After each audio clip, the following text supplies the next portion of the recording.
This week, we're taking a deeper look at tariffs levied on products making their way to and from the U.S. Beginning last spring, the White House imposed tariffs on Chinese imports in a move designed to get China to end certain trade practices harmful to U.S. companies. China retaliated with its own tariffs on American goods. The effects are far-reaching. In southern Arizona, we heard from two companies about how they're impacted. Just outside downtown Tucson, Southwest Strings has spent more than 30 years fine-tuning its reputation as one of the country's biggest sellers of bowed string instruments. About half of our business is schools, about 95% of our business is within the United States. And most of its instruments come from overseas, with 85% from China alone. So this is how it comes to us. The fingerboard isn't completely planed, the pegs aren't completely fitted yet. Chief Information Officer Mark Mason says China is hands down the top producer of these types of instruments preferred by schools, making it the only feasible option for imports. And why is it so small? Well, the best players have to start early. There are great instruments made in many countries, but they're not making $200 instruments. They're making $10,000, $15,000 instruments and up. Really, nobody has tried making entry-level instruments in the United States, and the economics just don't work out. Really, you can't do it with the labor costs here. A few months ago, Southwest Strings began feeling the pinch from escalating tensions between the U.S. and China. Imported cases, already subject to a 4% duty, got hit with an additional 10% tariff. Mason says that will go up to 25% for their next delivery, happening in a few months. So we do have a shipment of these coming that we will be paying the additional 25% tariff on. So that on top of the 4.5% original tariff means about a 29.5% tariff we're paying on these cases. We're going to be able to weather it through the end of the year because we have enough inventory under roof. But at that point, we're going to have to decide about raising prices. And that is the last thing we want to do, apart from going out of business or losing employees. It's not the first storm weathered by Southwest Strings. When the economy crashed in 2007, sales plummeted and the company was forced to cut over half of its staff, from 50 to 17. Today it has 25 employees with an inventory worth more than $2 million. Mason says last year when the company first got word about a potential trade war between the U.S. and China, it began stocking the shelves with instruments to minimize the short-term repercussions.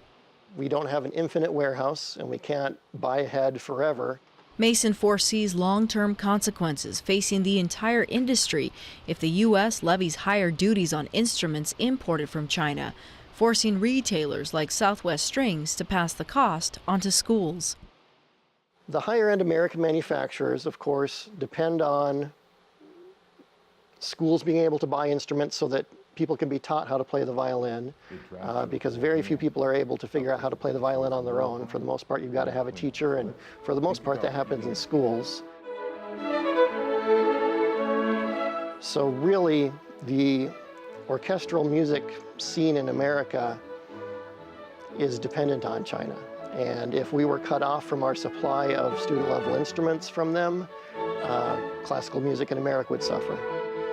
Reverberations from the rising tariffs on U.S. and Chinese trade echo south of Tucson in Sahuarita at the Green Valley Pecan Company. Its products ship around the world.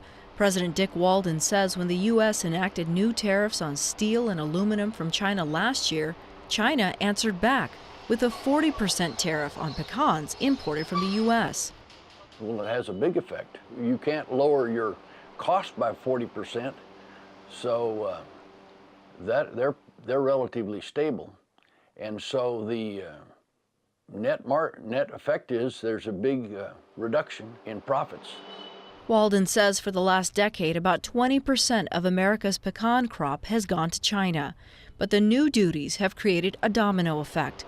With pecan exports to China down by more than 90% over last year, more of the nuts are for sale in the U.S., driving domestic prices down and causing profits to plunge for growers like Walden.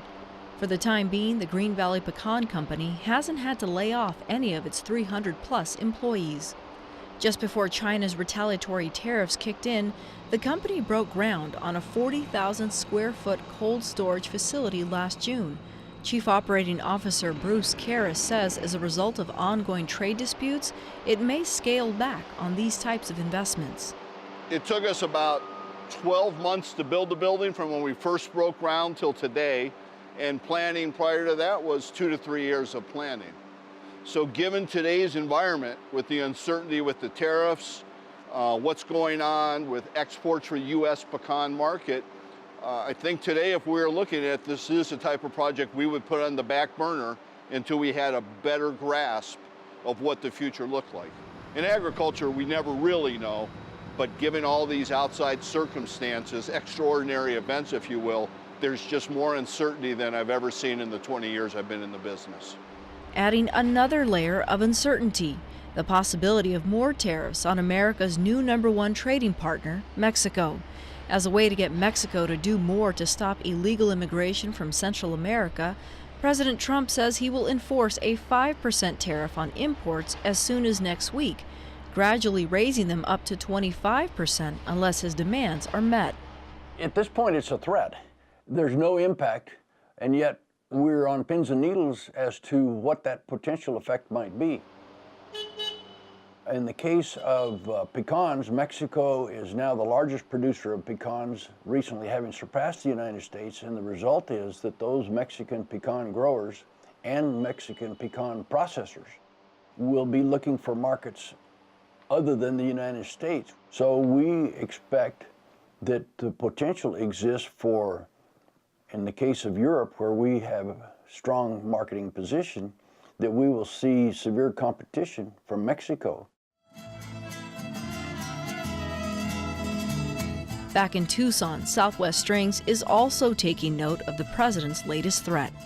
Southwest Strings, in addition to our orchestral string instruments, carries mariachi instruments too, like these Sevillano guitarrones from Paracho, Mexico.